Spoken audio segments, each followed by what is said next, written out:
ओम हरि ओम श्री गुरुभ्यो नमः। हरि ओम। आत्मबोध lesson number 65। श्लोक पाठ। सर्वगम सच्चिदात्मानं ज्ञानचक्षुर्निरीक्षते अज्ञानचक्षुर्नेक्षेत भास्वन्तं भानुमन्धवत्। सर्वगम सच्चित आत्मानं ज्ञानचक्षुः निरीक्षते अज्ञानचक्षुः न ईक्षेत भास्वन्तं भानुमन्धवत्। पिछले श्लोक में हम लोगों ने देखा था कि ब्रह्मज्ञानी जो जीवन मुक्त होते हैं उनका क्या लक्षण होता है, हमको ब्रह्म ज्ञान से क्या प्राप्त होता है। ब्रह्म ज्ञान से आचार्य ने बताया हमको एक दृष्टि प्राप्त होती है, बड़ी अद्भुत सी, बहुत ही दिव्य सी, ऐसी दृष्टि जो हमारा जीवन बदल देती है। क्या है उस दृष्टि में? बोलते हैं पहले हम लोग भेद देखा करते थे, अब यहां पे चारों तरफ इन समस्त विविधता के पीछे एक हमको सूत्र दिखाई पड़ता है, एकता का सूत्र। सबका अधिष्ठान एक है, सबकी आत्मा एक है, हम भी वही हैं और सब लोग वही हैं। इस प्रकार की दृष्टि की प्राप्ति यही ब्रह्म ज्ञान का प्रसाद है। अब सोच लीजिए, अगर ऐसी दृष्टि हो और आज हमारी अज्ञान की दृष्टि हो, इन दोनों में कितना बड़ा भेद हो जाता है।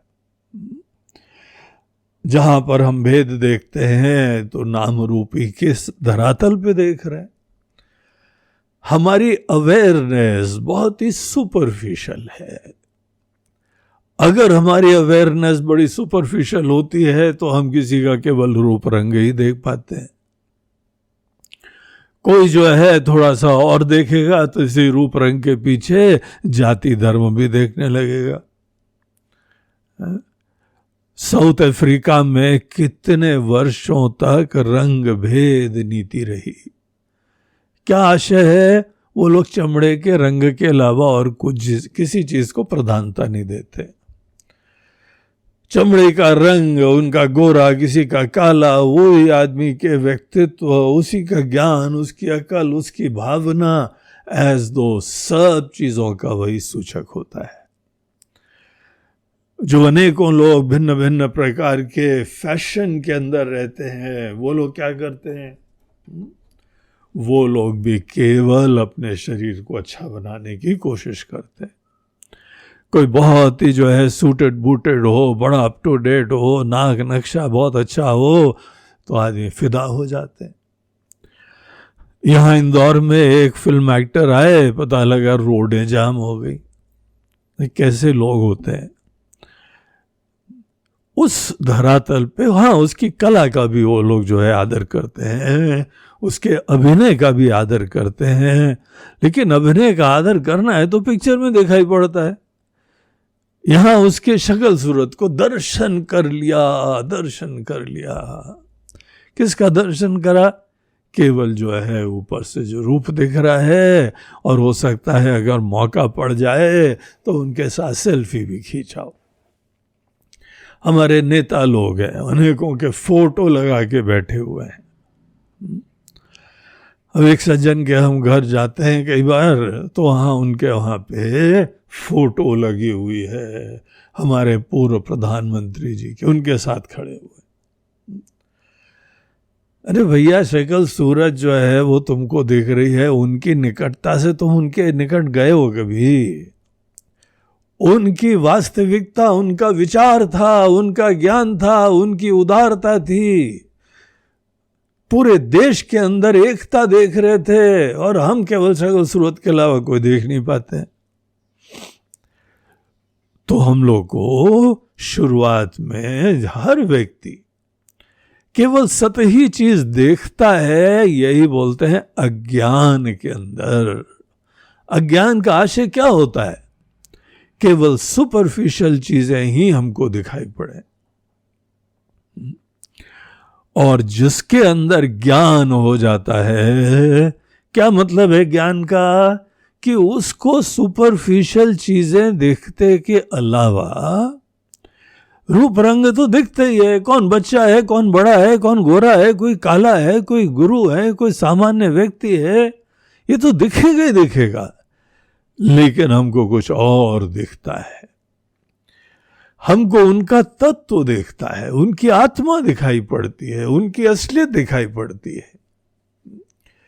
इस प्रकार की दृष्टि आप थोड़ी देर कल्पना भी करो, ब्रह्म ज्ञानियों की दृष्टि के बारे में विचार करो, ये बहुत बड़ी उपासना हो जाएगी। हमारा लेवल एकदम अलग होने लगेगा अगर थोड़ी देर हम उनकी दृष्टि का हो मन के अंदर अवेयरनेस ले आए। अर्जुन को जिस समय भगवान ने विश्व रूप का दर्शन कराया तो क्या कराया? इस विविधता पूर्ण दुनिया के अधिष्ठान के तरीके से, सबकी आत्मा के तरीके से भगवान विराजमान है। परमात्मा ही समस्त रूपों में व्यक्त हो रहे हैं। तात्विक रूप से तो वो परमात्मा है, लेकिन हाँ उपाधि की विशिष्टताएं हैं और उपाधि के अंदर सबके ज्ञान अज्ञान के वजह से अभिव्यक्तियां अलग हो रही हैं।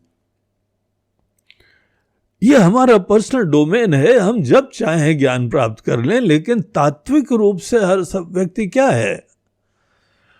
तो पिछले श्लोक में दिखाया था, दृश्यते श्रूयते यद यद, जो कुछ भी देखते हैं, जो नहीं देख रहे हैं वो अन्य देश के अंदर विद्यमान सुन रहे हैं।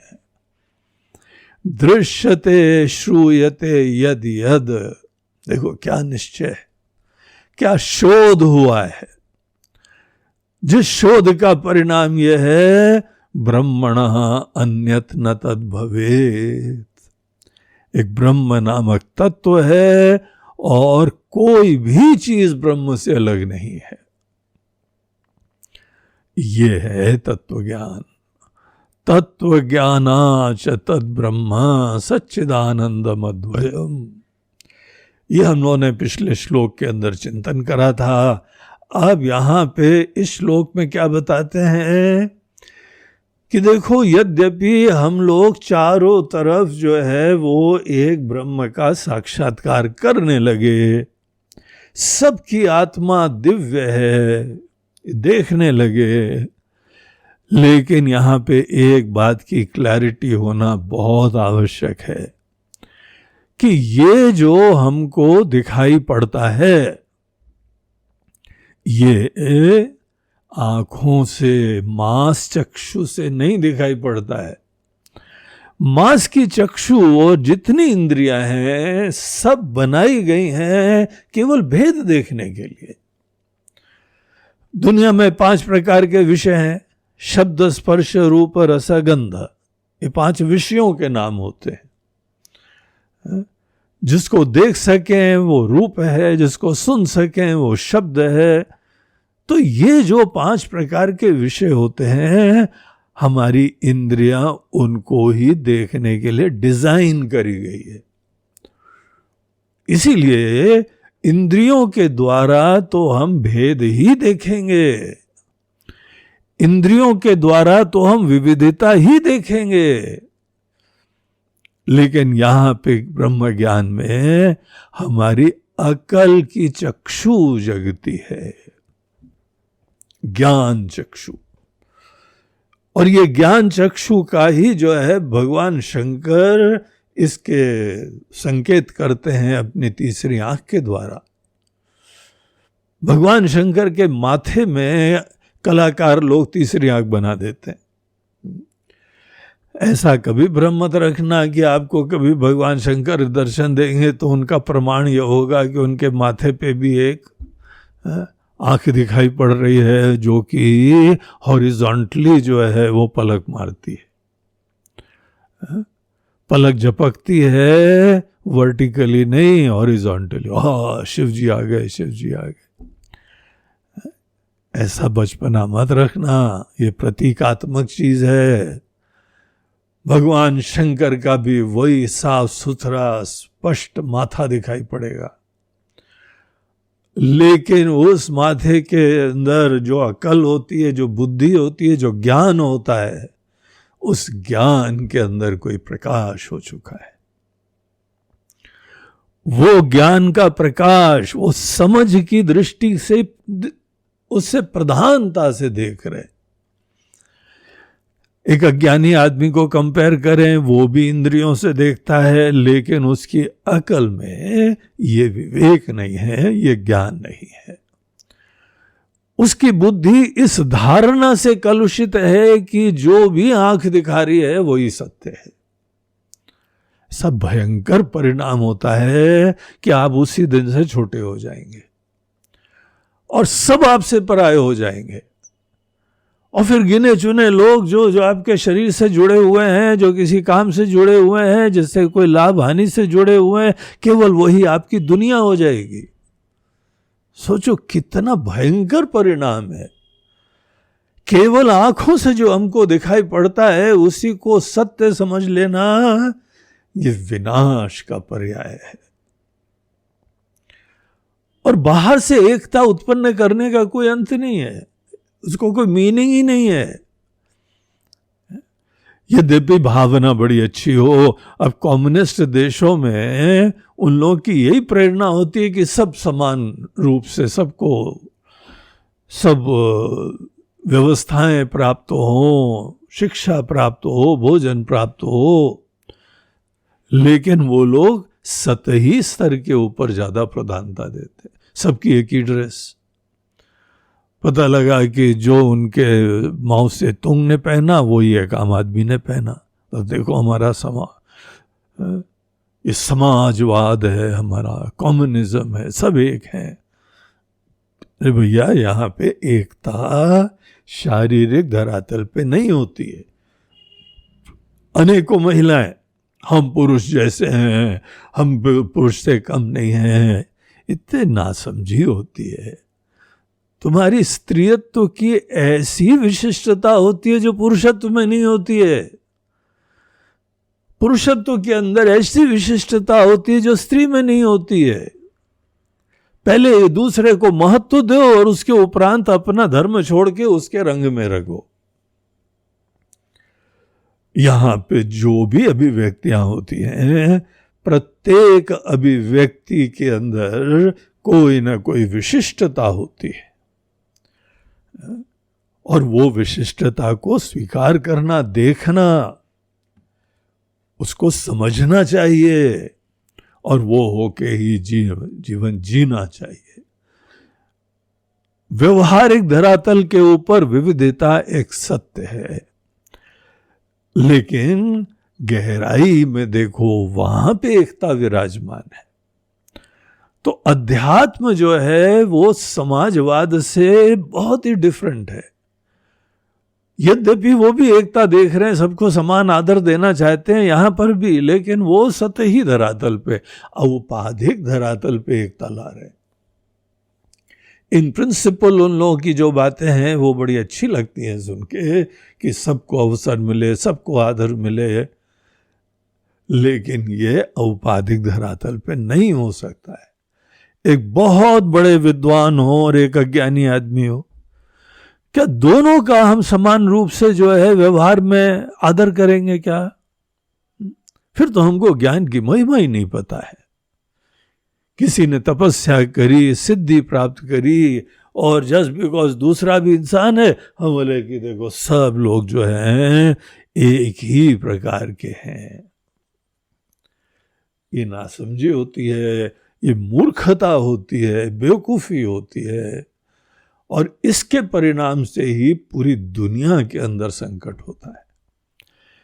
सब जितने शोक होते हैं, पीड़ा होती है, दर्द होता है, उसके पीछे और कुछ कारण नहीं है, केवल हमारी अज्ञान की सतही दृष्टि। उसके वजह से हम भी छोटे हो गए, सब हमसे पराये हो गए, ये परिणाम होता है। और ज्ञानवान उसको हम लोग कहते हैं जो अपनी ज्ञान चक्षु खोल लेता है। गुरु का सबसे बड़ा प्रसाद यही होता है कि हमारी ज्ञान चक्षु खुलवा दे। मूल प्रॉब्लम को समझ जाएं तो उसकी चाह रखें, उसके लिए प्रार्थना करें, उसके लिए सपना देखें। असली जो सबसे क्रिटिकल चीज है वो केवल हमारे अंदर ज्ञान की चक्षु है। हर व्यक्ति को अपनी तीसरी आंख खोलनी पड़ती है, और तीसरी आंख खोलने के बाद ही जो है वो व्यक्ति यहां पे धन्य होता है, कृतार्थ होता है। तो देखिए यहां पे श्लोक में क्या कहते हैं, सर्वगम सच्चिदात्मानम ज्ञान चक्षुर्निरीक्षते। ज्ञान चक्षु सर्वगम सच्चिदात्मानम निरीक्षते। जिसके अंदर ज्ञान चक्षु खुलती है। देखिए हम अपने गुरुदेव के पास जाते हैं, उस समय हमारे अंदर अज्ञान था। एक गुरु स्तोत्र का बड़ा अच्छा श्लोक आता है, अज्ञान तिमिरांधस्य ज्ञानांजन शलाकया चक्षुरुन्मीलितं येन तस्मै श्री गुरवे नमः। अज्ञान तिमिरांधस्य, हे महाराज जी, हमारे आंख में मोतिया बिंद था, आंख के अंदर रोग था, जिसके वजह से अंधे हो गए थे, यथार्थ देख नहीं पा रहे थे। अज्ञान तिमिरांधस्य।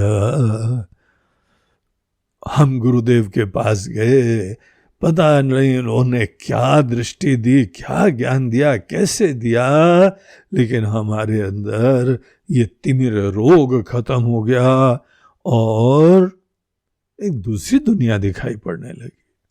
हम भी अलग हो गए, दुनिया भी अलग हो गई, सब हमारे अपने हो गए। अपने हो गए, ये भी जो है कॉम्प्रोमाइज हम कर रहे हैं। सच्चाई ये है कि सब हम हो गए, जो कुछ भी यहां विराजमान है सब हम हो गए। हम इतने बड़े हो गए, पूरी दुनिया हमारे अंदर समा गई। ये प्रभाव पड़ता है ज्ञान चक्षु का।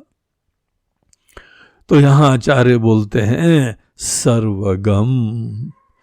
सर्वगम जो है सर्वव्यापी का पर्यायवाची शब्द है, ऑल परवेजिव। ऑल में ऑल आ जाता है, केवल आपका परिवार, आपका समाज, आपका शहर, आपका प्रदेश, आपका देश नहीं, सब कुछ, पूरा ब्रह्मांड, दुनिया के हर देश, अच्छे बुरे।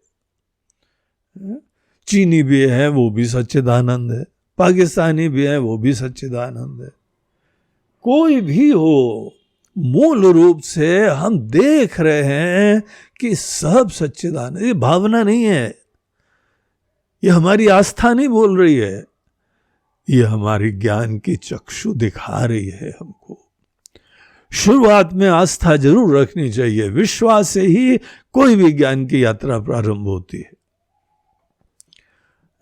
और जिस चीज का हम विश्वास करते हैं उस चीज का साक्षात्कार हो सकता है। तो यही मन में दृढ़ विश्वास रखो, भगवत वचनों में विश्वास रखो, अपने आचार्यों मनीषियों की दृष्टि में विश्वास रखो। सब चीजें मूल रूप से एक ही तत्व है। इसको बोलते हैं सर्वगम, सर्वव्यापी। हमको कोई दूसरे लोक में भी नहीं जाना है, स्वर्ग लोक हो, ब्रह्म लोक हो, मरणोपरांत कहीं और भी वैकुंठ हो, गोलोक हो, कैलाश हो, हमको कहीं नहीं जाना है। क्यों नहीं जाना है? क्योंकि मूल रूप से जो तत्व वहां पे ब्रह्मलोक के रूप में स्थित है, वो ही तत्व हम है। हम ही कहीं पे जो है वो ब्रह्मा जी बन के बैठे हैं, हम ही भगवान विष्णु बन के बैठे हैं, हम ही शिव जी बन के बैठे हैं। ये अभिव्यक्तियां हैं भिन्न भिन्न, और तत्व जो विराजमान है समस्त अभिव्यक्तियों के पीछे गुरुदेव की कृपा से ज्ञान चक्षु खोलने के वजह से उस तत्व का दर्शन होता है। सर्वगम सच्चिदात्मानम, जो सर्वव्यापी है वो क्या है? सच्चित आत्मा। सबकी आत्मा देख रहे हैं हम, और सबकी आत्मा कैसी है? सच्चित स्वरूप है। सच्चित स्वरूप, ये सच्चिदानंद शब्द देख लीजिए कितनी बार बार प्रयोग होता है और कितना महत्वपूर्ण होता है। यही सच्चिदानंद शब्द पिछले श्लोक में भी हम लोगों को प्रयोग करा गया, और यहां पर भी उसी का एक पहलू दिखाया जा रहा है। सच्चित आत्मानम, जो सत है वही चित है, जो चित है वही आनंद है। आनंद शब्द हम लोग बार बार बोलते नहीं है, क्योंकि विवेक के लिए सच्चित शब्द के ऊपर ही चिंतन करना होता है। आप सत और चित को बहुत अच्छी तरीके से देख लीजिए, आपको हर जगह दिखने लगे तो वहीं आनंद हो जाएगा।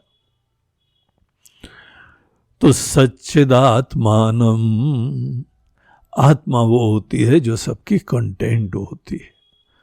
आत्मा वो होती है जो सबको आत्मवान करती है। हम होने के लिए जो तत्व पीछे विराजमान है उसको कहते हैं आत्मा, जो सर्वगम सच्चिदात्मानम। लेकिन ज्ञान चक्षु निरीक्षते, आंखों से नहीं, अकल से, निश्चय से खूब अच्छी तरीके से श्रवण करो, उसके ऊपर मनन करो, फिर ये ही आत्मसात करो। और जो हमारी ज्ञान चक्षु दिखाती है उसको ही प्रधानता दे। देखिए, शुरुआत में सब लोग जो हैं ये देखते हैं, यही मानते हैं कि सूर्य देवता का उदय होता है। जहां पे स्कूल गए, जहां पे शिक्षा की प्राप्ति की प्रक्रिया चालू हुई, एक छोटा बच्चा भी आके जो है वो बोलता है कि मम्मी डैडी, सूर्य देवता नहीं उदित होते हैं।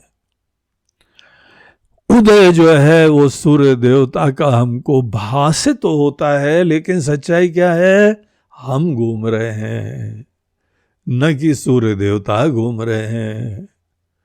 देखो, जहां कोई ज्ञान प्राप्त करा स्कूल से जाके, हमको वो ये बता रहा है दृढ़ निश्चय से, आंखें तो दिखा रही हैं कि सूर्य देवता उदित हो रहे हैं, लेकिन हमारी ज्ञान की चक्षु क्या दिखा रही है? हमारी अकल की चक्षु क्या दिखा रही है? पूरा डिफरेंट एक रियलिटी प्रेजेंट कर रही है। ज्ञान चक्षुर निरीक्षते, दुनिया का सबसे बड़ा धन, दुनिया की एकमात्र कल्याणकारी पूंजी यही ज्ञान चक्षु है। ज्ञान चक्षु का लक्ष्य रखना चाहिए, ज्ञान चक्षु की प्रार्थना करनी चाहिए, ज्ञान चक्षु संभव होती है विश्वास रखना चाहिए। और ये केवल मनुष्य जीवन में हो सकता है। ऐसी दृष्टि, ऐसा जो है रियलाइजेशन हो कि चारों तरफ हमको एक ही दिव्य सत्ता दिखाई पड़ रही है। हमारी आंखों से जो दिखाई पड़ रहा है, हमारा खुद उसके प्रति भरोसा कम हो जाए, खत्म हो जाए अंततः। ये खेल है केवल, एक ही पानी सब लहरों की तरह, बुलबुलों की तरीके से, तरंगों की तरह विराजमान है। इसको बोलते हैं ज्ञान चक्षु। भगवान शंकर की जब भी आप मूर्ति देखेंगे ना, तो उनकी आधी आंख खुली रहती है, आधी बंद रहती है। अनेकों भंगेड़ी लोग सोचते हैं कि भगवान इस समय नशे में है। वो नासमझ लोग हैं, मूर्ख लोग हैं। दरअसल भगवान की आधी खुली आधी बंद आंखें, इसका नाम होता है शांभवी मुद्रा। शांभवी मुद्रा बहुत बड़ी चीज का संकेत करती है।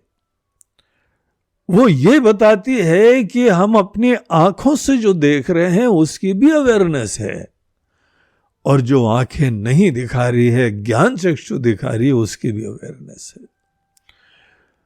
जो अपने ज्ञान चक्षु से भी कुछ देख रहा है और आंखें भी दिखा रही है, ये दोनों चीज की अवेयरनेस होनी चाहिए। तो ये जो आंखें दिखाती है ना, ये सब खेल हो जाता है। इसीलिए भगवान के लिए ये सब लीला होती है, ये सब खेल होता है। भगवान राम को जो है वह गादी मिली अयोध्या की। उनके पिताजी ने बोला, बेटा नहा धो के सवेरे आना, तुम्हारी कल ही हम राज्याभिषेक करने वाले हैं। जो दुनिया को स्वप्नवत देख रहा है, नश्वर देख रहा है, उसका यथार्थ देख रहा है, वो कौन बड़ा नाच लेगा? ये नाचते तो अज्ञानी लोग हैं। जहां पे इलेक्शन जीत गए, जहां पे पता लगा कि मिनिस्ट्री भी प्राप्त हो गई, मिठाइयां बढ़ रही हैं, एज दो वो चीज बहुत महत्व की होती है। ये सब व्यवहार की चीजें, सब प्राप्त कर लोगे तो भी कुछ नहीं प्राप्त होता है। पता है आपको? अनुभव नहीं है तो देख लो जीवन में। अज्ञान चक्षुर्नेक्षेत, ये कई जगह जो है गलत प्रिंट हो गया है। अज्ञान चक्षुर न ईक्षते, ईक्षते नहीं है, ईक्षेत। अज्ञान चक्षुर्नेक्षेत, वो जो एक ही मात्रा है वो क्ष के ऊपर होनी चाहिए। अगर आपके पास कोई ग्रंथ है उसमें ये गलती है तो उसको करेक्ट कर लो और क्षे के ऊपर मात्रा डाल दो। अज्ञान चक्षुर्नेक्षेत। अज्ञान जब अकल में होता है, जब ये तात्विक ज्ञान नहीं होता है, उसको बोलते हैं अज्ञान चक्षु। अज्ञान चक्षु ये बात कभी नहीं देख पाता है, और ये नहीं देख पाता है इसीलिए संकुचितता में रहता है, छोटेपने में रहता है। इससे बड़ा और क्या पाप हो सकता है? हम अपने पैर पे कुल्हाड़ी मार लें, हम छोटे हो जाएं, सब हमसे पराये हो जाएं, हम नश्वर हो जाएं, ये कीमत होती है अज्ञान चक्षु की। अभिशाप होता है अज्ञान चक्षु। अज्ञान चक्षुर्नेक्षेत, कभी भी अज्ञान चक्षु से चारों तरफ एकता दिखाई नहीं पड़ सकती। अगर अज्ञानी आदमी जो है ऐसा देश के नेता की तरह बैठेगा ना, सब भेद बुद्धि उत्पन्न करेगा, विनाश उत्पन्न करेगा। कितना भी प्लेज ले ले कि हम पूरे देश के लिए सेवा करेंगे, कुछ नहीं कर पाएगा, दिखता ही नहीं उसको सब एक। उसको तो अपना पराया दिखाई पड़ता रहता है, सबके अंदर अपनापन भी नहीं होता है। ऐसा व्यक्ति केवल विनाश करता है, अपना भी और सबका भी। तो केवल पैसा कमा लेना, घर बार बना लेना, गाड़ी घोड़ा ले लेना, ये सब चीजें जीवन की प्रधानता नहीं है। ज्ञान चक्षु खोलो, अज्ञान चक्षु जो है वो समाप्त करो।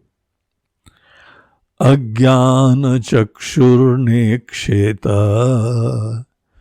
एक दृष्टांत देते हैं शंकराचार्य जी, भास्वंतम भानुमंदवत। उसी तरह का हाल है कि जैसे कोई अंधा आदमी हो, उसको सूर्य देवता चमकते हुए हैं, उसको बेचारे को दिखाई नहीं पड़ते। सब लोगों को दिख रहे हैं जिनके पास आंखें हैं, लेकिन अंधे को, इंद्रियों की दृष्टि से अंधे को सूर्य देवता के दर्शन से वंचित हो जाता है। यद्यपि सूर्य देवता की उष्णता मिलती है, गर्मी मिलती है, आशीर्वाद मिलता है, लेकिन उनका कभी दर्शन नहीं होता है। ऐसे ही अज्ञान के चक्षु से युक्त व्यक्ति को कभी आनंद का आशीर्वाद नहीं मिलता है। तो बहुत ही सुंदर श्लोक हम लोगों को दिखाते हैं कि ब्रह्म ज्ञान से क्या हमको प्राप्त होता है। ओम हरि ओम श्री गुरुभ्यो नमः। हरि ओम नमः पार्वती पते। हर हर महादेव। नर्मदे हर। बोलो गंगा मैया की जय।